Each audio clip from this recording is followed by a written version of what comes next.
show. My name is Jack McLean. I am the host, and tonight my guest is Jordan Love. He is our Prepare Like a Pro strength and conditioning intern, looking after the Caulfield Grammarians senior women's team for the season 2022. He's also worked at the Carlton VFLW as head strength and conditioning coach, and Geelong Falcons, who are in the NAB League under 18s team. Before we start tonight's episode, our mission here at Prepare Like a Pro is to empower aspiring athletes and staff with practical knowledge from some of the industry's most inspiring individuals and to strengthen the AFL community. If you like the show, please show your support by following us on Instagram and subscribing to the podcast. We're on iTunes, Spotify, and YouTube. Welcome, Jordy. Thanks for jumping on, mate. It's a pleasure to be here, Jack. Let's dive in the beginning of your career. At what age did you discover you had a passion for strength and conditioning? Well, I'd probably say going to the gym was something of a bit of solitude for me when I was pretty young. Around like 14 or 15, I probably started going to the gym, and then as things sort of took a few turns for the worse in my life, it was somewhere where I sort of just went to escape things. I'd go late at night, like after everyone had left, because it was 24/7.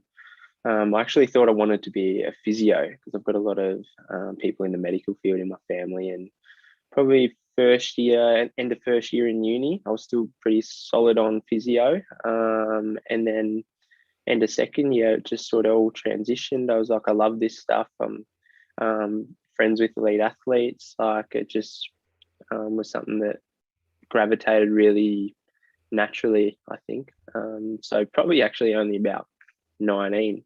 Yeah. Wow, yeah, young age. It's pretty common in our industry for coaches to start at a young age. So, which is interesting, in itself, in terms of, like you said, going through challenging times and using the gym as a place to cope with challenging times. Was it that aspect of the degree that you thought, oh, this is something that I can help other people, get through life? Was that a part of it that you fell in love with? Yeah, I think so. It was sort of not just the physical aspect, but the mental, and the sort of benefits that I could get out of that, and being able to communicate with other people and sort of hear more about their stories, the things that are going on with them. That's half of the conversations I have with people in the PT setting, just any sort of person that I'm trying to work with. I go on that deeper level and figure out the mind and the human before the athlete sort of thing, I think. And yeah, absolutely. I think was one of the biggest drivers in why I want to do what I do. I love it. Yeah, and you mentioned was it the sports science degree that you were doing, where second year in you were thinking about physio or RS&C? Is that right? Yes. Yeah. So I had like a really rough trot end of year 12. And I was battling a fair bit of insomnia and a few other things through exams, and things didn't go my way. I went through a Diploma of Health Science, got my required WAM there, I think of like 75, 80, whatever. Went straight into second year Bachelor of Exercise Science, and then finished my remaining 2 years of that degree through La Trobe. Yeah. So it was around that second year, that first year of exercise science, that sort of really gravitated towards it. Yeah, and who were some mentors and influences at that stage of your development? I actually wouldn't say I had many mentors at that young age. I was doing my internship with the Falcons, and I was learning a few things. My first one was probably Zach Musiek. He was the strength coach at Falcons, and he sort of just said, like, each week we'll go through someone in the industry, and Falcons was my placement. And he just sort of said, like, let's focus on one person. The first one I went to was, I think, Matt Van Dyke or Cal Dietz. And then it just sort of spiraled from there. Like, so I didn't actually really have too much of a mentor, but I did a lot of self-directed learning outside of uni, and found people that I thought were good in the industry. And there's a lot of noise out there. So I just, yeah, that's probably been the biggest trick for me. Early on was just sifting through all the noise where I didn't really have a mentor. And later now, I've obviously got you. I've got Luke Boyd at Hawthorn. He's been really, really good for me. I've got Dan Fath through the Altus mentorship now. So all of a sudden I've got a really, really good sounding board, where early on I probably didn't have that. Yeah. Yeah, thanks for sharing, mate. And it seems to be quite common actually in our industry that can take some time to build that support network and soundboard, like you said. And yeah, that self-directed learning is something that we all discover that we just need to do if we're hungry and passionate. We've got to find our own way. That's an interesting process to go through. Focus on one specialist, I guess. And what would you do? Would you read a book about it? Was it reading an article? Was it watching YouTube? Like for those listening that are developing S&Cs, how would you go about? What was the system there? Yeah, that's my biggest problem. I haven't had much of a system. I've just, with any book I read, I try not to be too biased in my approach towards it and gravitate towards. I try not to be a specialist, I guess is what I'm saying. And I see something that I think I'll like and I'll give it a go and I'll read it. And hopefully I can take a few things out that I can apply, even if it's not directly related to S&C, whether it's the self-help stuff I read, whether it's whatever. I just read without sort of thinking too much about it, and I just take things as I go. Yep. And you mentioned Geelong Falcons. Take us through Yeah. how you got a foot in the door there and teed up that experience. Yeah. So I was looking for, I think it was my second year or third year placement for uni. And then, yeah, one of my best mates played at the Falcons, so he knew the high performance manager there. Put me onto him, Matt Critchley. He's done some really good things at Falcons. They won the flag together in 2017. And I just spoke to Critch, and it was really just a way in, I guess, and started there and did 3 nights a week at recovery Mondays, Tuesdays, Thursdays, and then I'd be at games on Saturdays wherever I wasn't playing football in Tasmania at the time. So yeah, I was spending 3 nights a week there, and that was really, really good for me to sort of have the first exposure of youth athletes and figuring out how to communicate to those athletes. And that was my first sort of place where I was like, this team sports stuff is where I want to be. Like, I love this stuff. So light bulb moment. Yeah, that was probably like my tick at around that age. Once I was at Falcons, I loved the environment. And you mentioned when you're at the crossroads, so to speak, with physio, with your family being medical based, and you being an athlete yourself, and knowing elite athletes, you were at that S&C or physio. You decided S&C. At that point, when you're at Geelong Falcons, were you thinking, I'm putting my toe in the water here because I want to work in high performance sport? Is that what you were thinking, or did that come later? Yeah, it was more later. Like I knew I loved team sports. I wanted to stay involved with football. So I thought that was a really good way to remain doing that. I never got the opportunity to play down at the Falcons or even try out. So I thought it'd be really good to be in that elite environment and stay connected with footy. A lot of my local club teammates were there, and it just snowballed, I guess. And when you speak about the crossroads, I still was trying to learn from the physios. I was asking them questions. I was doing some sports science stuff and trying to learn about catapult and stuff like that. And it was just sort of really integrated internship / placement, I guess, and sort of got a feel for all areas, I guess, and just went from there. And I love the S&C side, the sort of performance driving side. So, yeah. Yeah. And for those listening that haven't had experience working in team sport, but there's an interest and passion there, how important is it getting experience? Like it sounds like you said, you're a generalist. You like to top up all your skills and be well rounded. A footy club's a perfect person. Or you're a perfect fit for a footy club because that's what most footy clubs need. How important is it getting that experience and foot in the door while you're still developing as an S&C?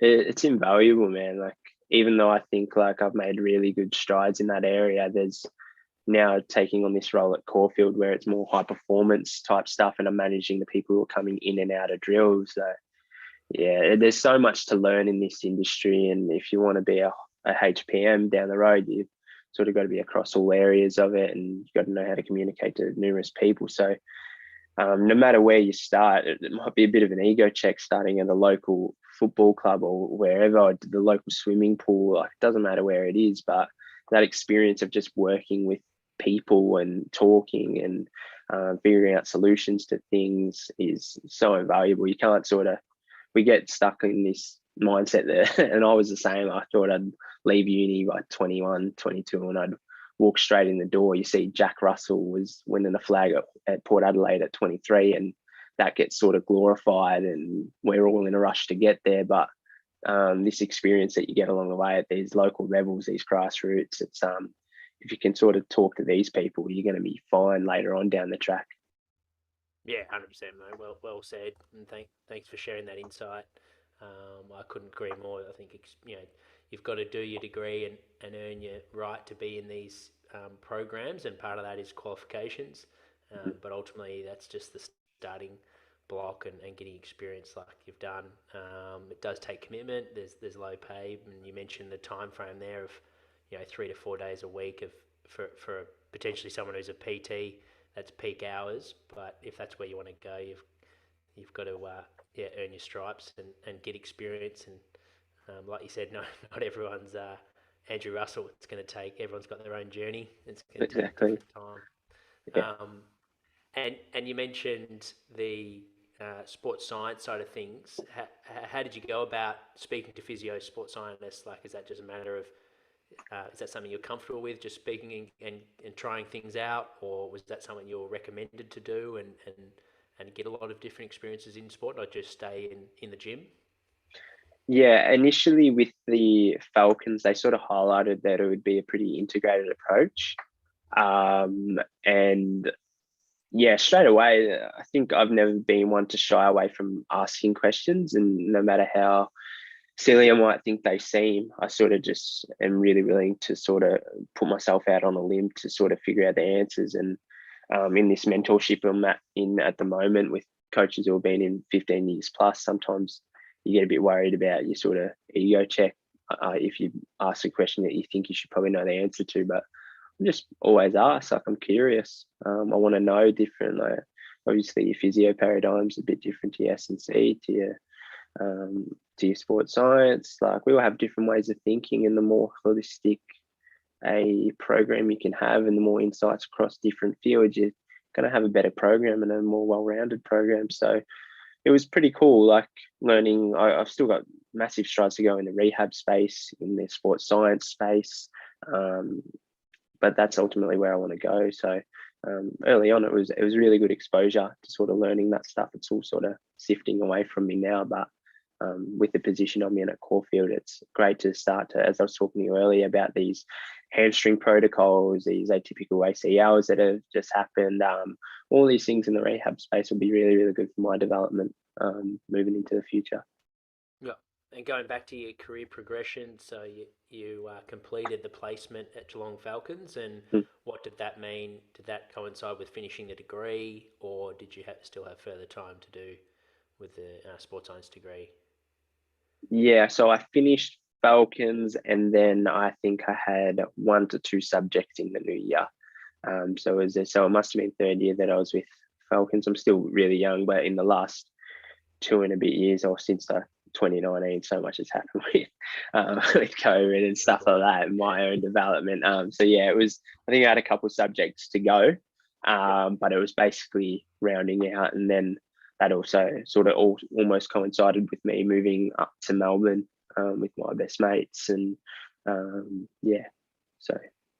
Yeah, and then how did you get your foot in the door at Carlton Football Club? Yeah, it was sort of, so as I mentioned, I was playing footy in Tassie. One of my friends I knew, Dylan Moore, and then he had friends who were connected with local clubs up in Melbourne.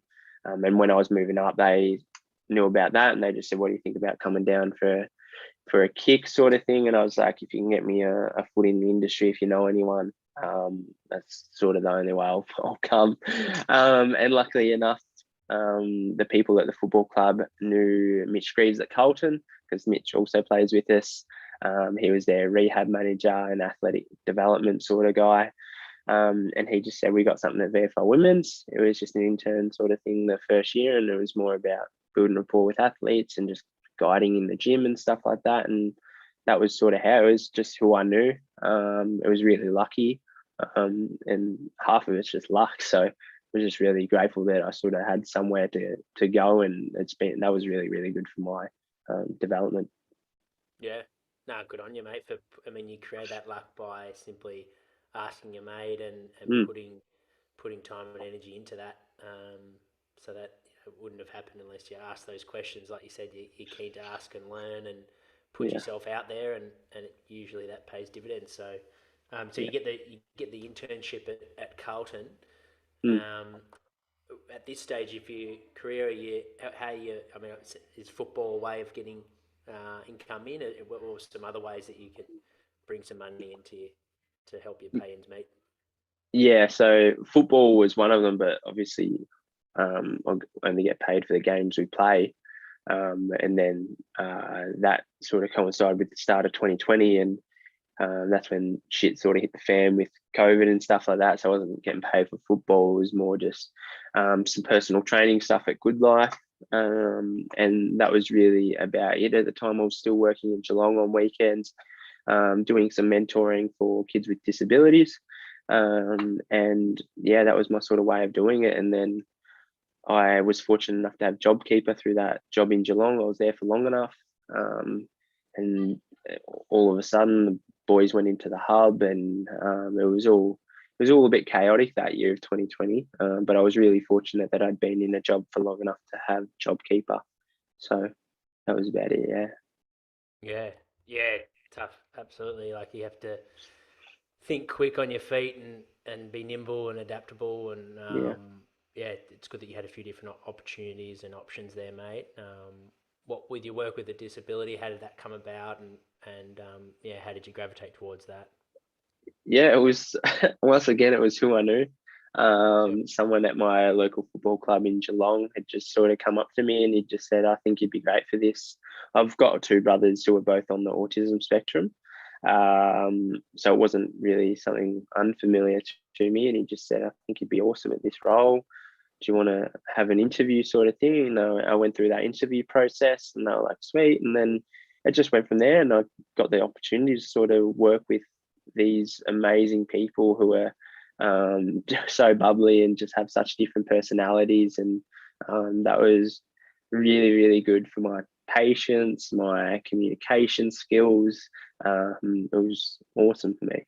Yeah. Oh, that's so inspiring, mate, to be able to do that at such a young age. It goes to show the type of person you are to be able to, have that ability to give, and that's awesome, mate. So shows how mature you are to be able to do that. What would be a typical day, and what would the role sort of involve? Yeah. So it was more about building confidence in them and sort of instilling that belief that they can do sort of hard things, just going out and doing little things and little goals that they wanted to achieve, whether it's just to go sit down and have a coffee, and just build the confidence of going out and ordering a coffee, and building those social skills, whether it was just an activity for the day, just to get them out and to sort of have that relationship with someone else. It was a whole variety of things, but basically it was sort of giving them the confidence to be themselves and to be comfortable in their own skin. And I was essentially just a energy dealer for them. Just kept trying to pump them up where I could, and yeah, it was basically that. And I know you didn't do this role to better yourself from a strength and conditioning point of view, but do you feel, looking back, those skills and the roles that you did to help these kids, do you think that has had a transference to your coaching ability?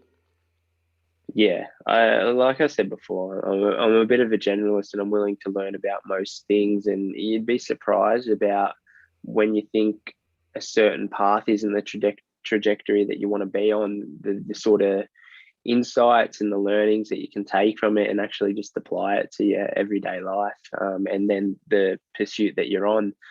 So a lot of the skills that I had to implement with those people on the autism spectrum, to transfer that to coaching, like it's made me such a better coach, Mm. because I can just have such a different point of view, and I can take a step back sometimes, and just look at things a bit differently. And it was awesome for me. Mm. No, good on you, mate. I think important thing to be able to do. And as a coach, we are dealing with people. So to be able to Mm. have all these different experiences makes you a better coach and teaches Yeah. you empathy and to be able to work with the elite, the world class, but also deal with everyone in between at all levels. Like you said, it's important. Doesn't matter what athlete you're working with or human you're working with to just start coaching and practicing communication. So Mm. you've lived that, which is awesome, and good gems for S&Cs listening to approach with that mindset and attitude. And it'll definitely give back. Like you said, you've had a few mates that have hooked you up with some jobs, and they've only done that because they obviously trust and respect the way you go about it, mate. So Mm. awesome, man. You on that topic. So Dylan Moore. So you live with James Warple, Will Mm. Day, Harrison Pepper. How has that come about?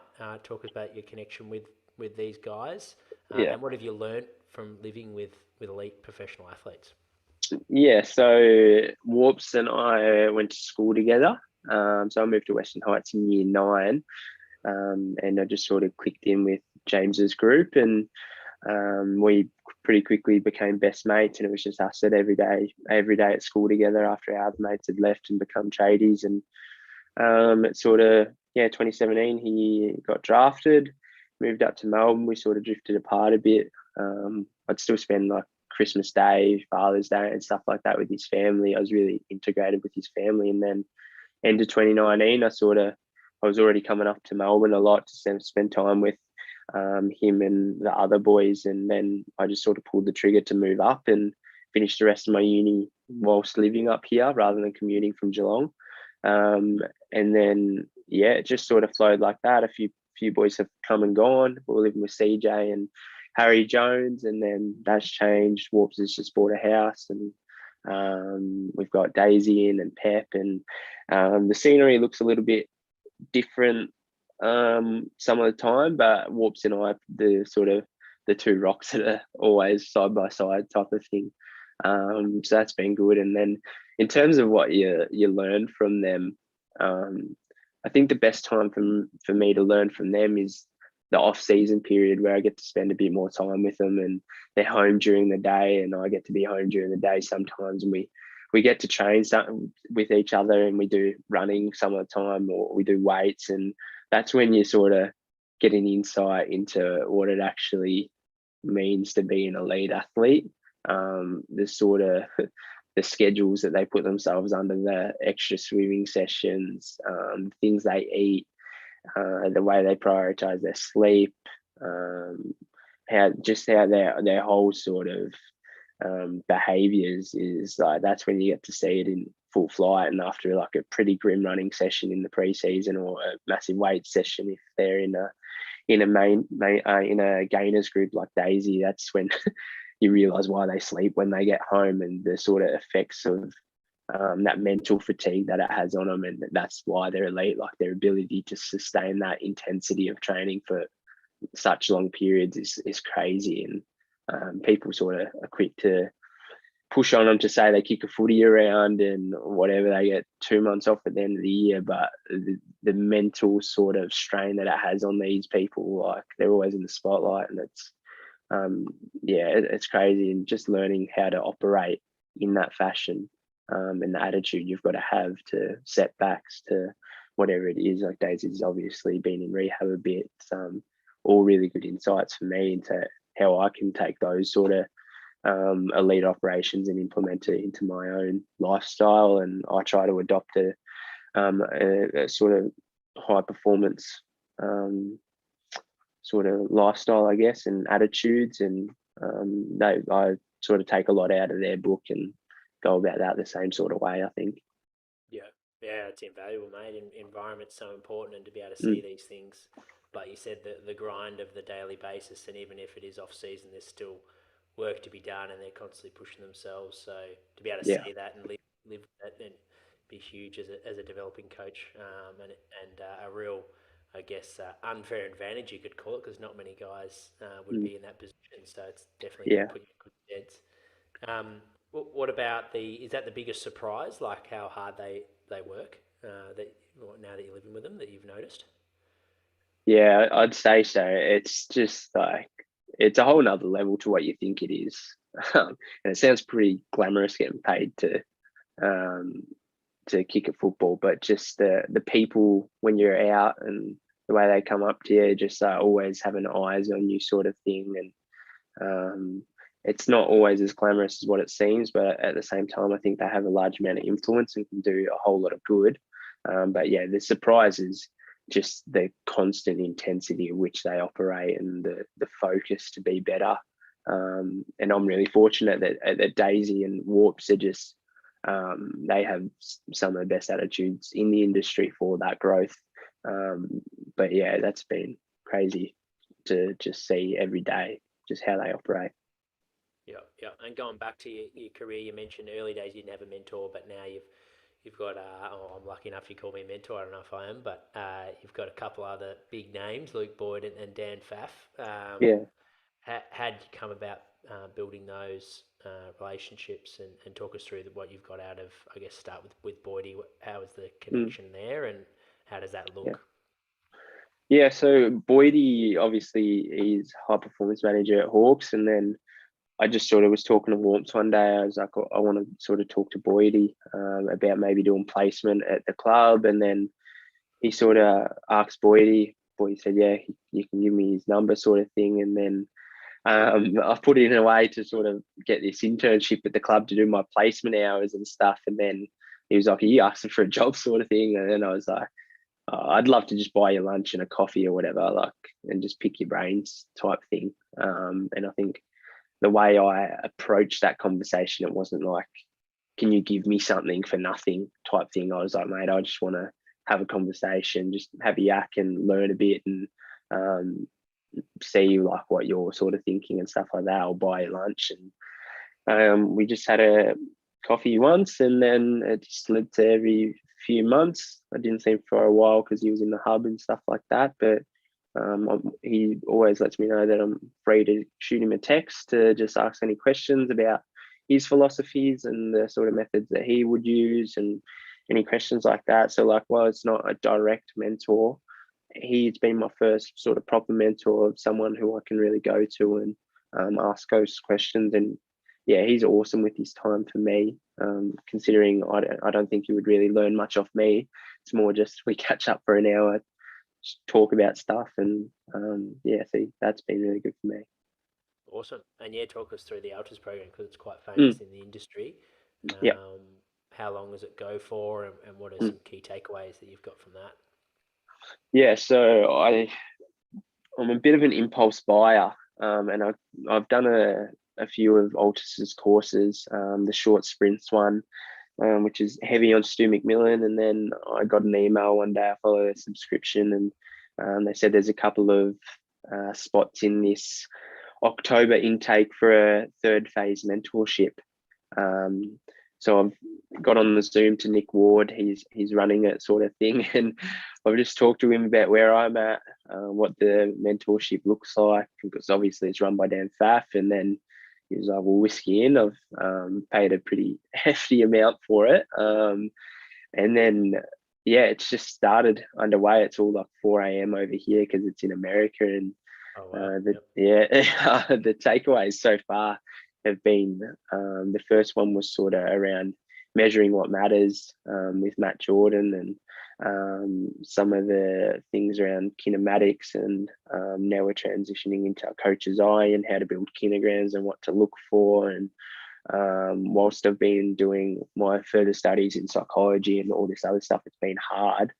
Just one-on-one chats with Dan has been really good for me. He put me on to a couple other people in the industry who have sort of helped guide my system-based thinking, I guess, and just help me think about things a little bit differently. And yeah, it's more just the insights of what I can get about what these coaches who have been in the industry for 15 plus years are sort of thinking and the way they're operating. And one of them's at the San Francisco 49ers. So I'm feeling really sort of nervous in this mentorship, but all these guys are so smart, and building these networks with them is sort of really good for me to pick their brains. And yeah, it's been awesome. The key takeaways around what to look for and what matters and all that sort of stuff has been really good so far. Yeah, and it awesome, goes for mate. 9 months. Yeah. 9 months, yeah. And so every time when you catch up for these group coaching, mentoring sessions, it's 4 a.m., is it, for you?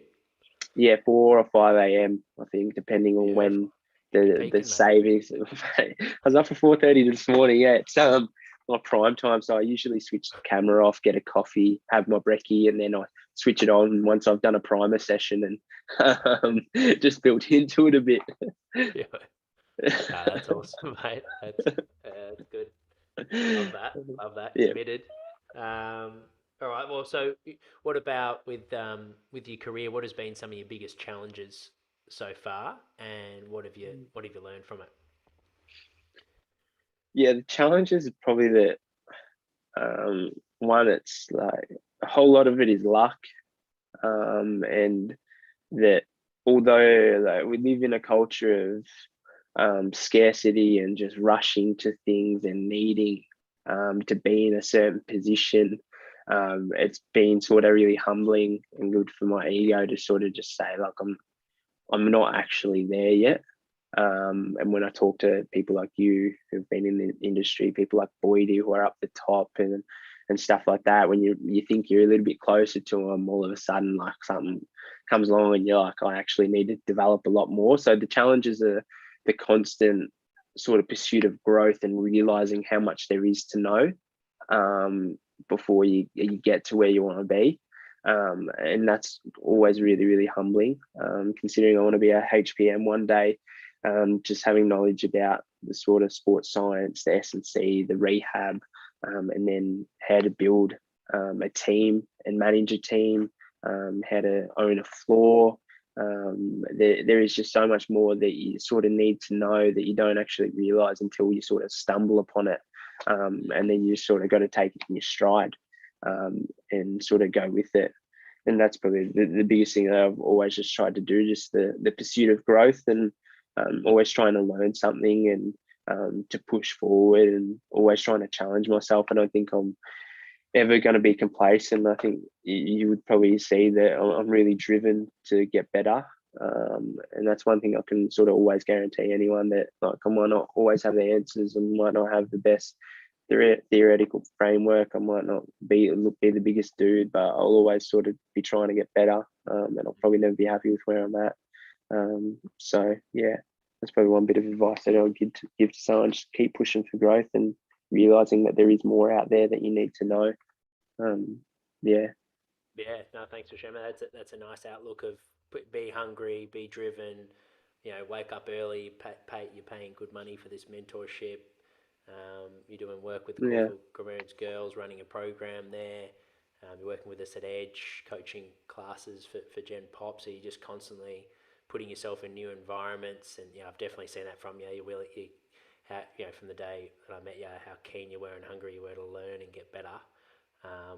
And I think it's definitely something I've learned from this podcast. For those that have made it to the top, like Jordy, they're all hard workers, but they are very passionate about strength and conditioning. So you got to work hard, you got to be passionate, but also, like you said, it is a journey, and you probably don't realize how much until you start getting experience how the best of the best make it look easy, like anything. But there's a fair bit that's gone on to get to that point.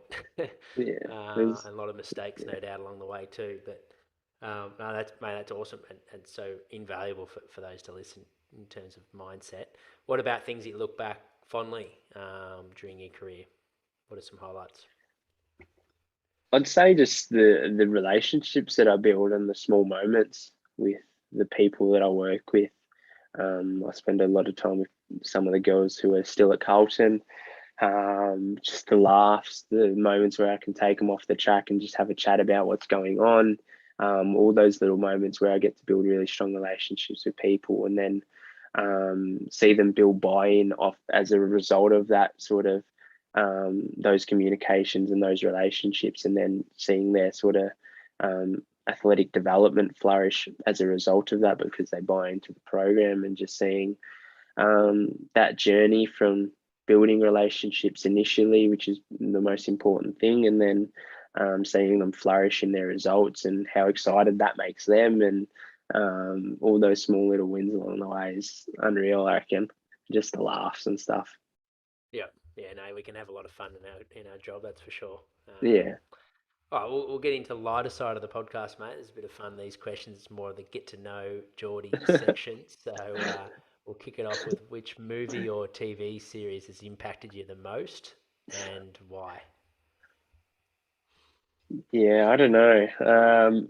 I always like the tearjerker movies about someone overcoming adversity, whether it's the boy who harnessed the wind and about a kid who sort of his family can't really put him through school and stuff like that, and then becomes a genius and stuff like that. Whatever it is, I think all those sorts of movies are really inspirational for me because I get to look at them and say like, no matter where you see yourself in this point of time, like if you just stick with it long term, it'll pay off, and you sort of got to put in the hard yakka early, and you'll get there. Yep. Yeah, Well, on I'll that say note, favorite inspirational quote or life motto? that. A man with a why can bear almost any how, which is in Viktor Frankl's book Man's Search for Meaning. And it wasn't his quote. I think it was Nietzsche's quote or something like that. But yeah, probably that one. Just understanding why you do what you do, and that'll hold you in good stead. Mm. And then in your work life, what makes you angry? What are your pet peeves? um, People who are stubbornly late all the time. Yep. Probably that's the biggest one. I'm a big advocate of if you're early, you're on time. If you're on time, you're late. And if you're late, you probably may as well not be there. So I hate when people are always late. Yeah. Yeah. That's good. There'll be always a few athletes that rock up a bit late to the warm ups, or Yeah. they'll be able to get the greasy off you. Yeah. Have you got a punishment for them? Do you do burpees, push ups, No, or no, anything like that? Or no punishments. I'll just you try just to off have them? I'll just try to have a chat with them about why they're late and the importance of being there and setting good examples and habits and stuff like that. I'd probably just try to talk, depending on the athlete, really. Yeah. But yeah, no punishments. Not yet, anyway. Yeah, maybe later after under your tutelage. um, what's your favourite way to spend your day off? Reading, walking my dog, and spending time with my partner. Yep. Yeah, and the boys. Favorite and the boys. Favorite holiday destination and Mm. why? This is a COVID-free world, of course. Yes, I love going to Tasmania. I've got some family over there. We have a brewery. I'm just about to open a distillery. And just to see my family over there who I have really good relationships with is awesome.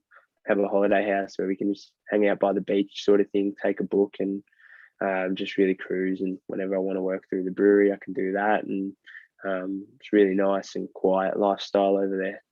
So I appreciate in a chaotic sort of environment that we work in, it's nice to just slow down a bit. Yeah, we'll have to give the brewery a plug. What's the Little Rivers Brewing. Little I'll just say I don't drink too much of it. Little Rivers Brewery, did you say?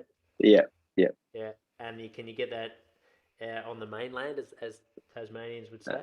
Yeah, you can get it. Yes, in the mainland. Yeah, you can get it freighted over. They don't do it too often, but if you send me a DM, we can maybe Yeah, we can maybe hook you up. But there's a few places that stock it, but not too many because it costs a fair amount to get it over.